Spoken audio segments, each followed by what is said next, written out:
幫緊你，幫緊你，快脆溜溜幫大家出啖氣。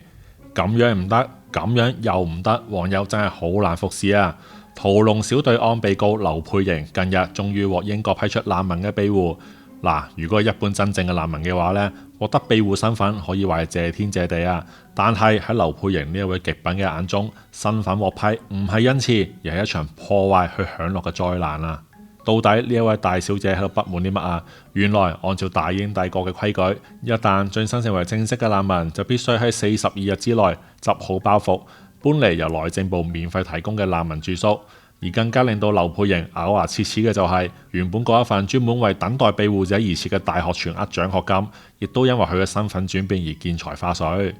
冇錯啊，佢一邊乞求英國撐起個安全網以保狗命，一邊呢就嫌福利攞得唔夠盡咯，好處攞得唔夠多，既要攞盡英國政府嘅福利同埋資源，家陣仲要厚住面皮咁樣賣慘。佢信呢一張安全網唔夠奢華，冇辦法供佢無憂無慮咁樣全職讀書，繼而舒舒服服咁樣做埋社工，踏上佢嘅人生巔峰。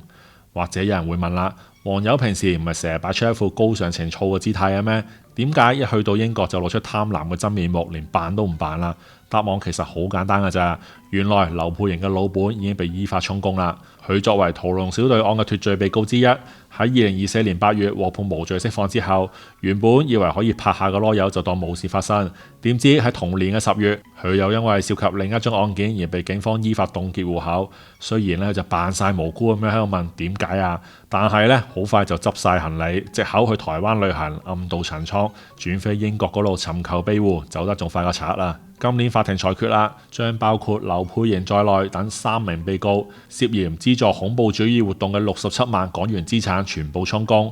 劉佩瑩喊晒口咁話，當中53萬係佢嘅私人存款，咁就奇啦。如果當初真係行得正企得正，錢財清白嘅話，你跑乜鬼嘢啫？家陣香港嘅水喉被鎖死，難怪佢咁重視英國嘅福利啦。試問劉小姐，如果你當初真係咁有遠見，咁擅長規劃人生啊，又點會俾自己捲入預謀炸彈襲擊、密謀槍擊警員嘅冷血案件之中呢？既然當初選擇咗激進嘅道路，甚至要畏罪潛逃海外，就應該做好承擔嘅代價，隱姓埋名喺底層嗰度洗碗做咕喱嘅覺悟啦。家陣僥倖喺法庭脫罪，免卻牢獄之災，本來就應該閂埋門偷笑啦。如果真係對大英帝國咁不滿啊，天地之大，點解唔快快執包袱躝出英國呢？更加好笑嘅係，同樣喺英國獲批庇護嘅國安通緝犯鐘漢林，佢此時仲煞有介事咁樣隔離幫口，惺惺作態呼籲話要向英國政界據理力爭，等當地人意識到在英香港群體唔係只係得 BNO， 仲有難民啦。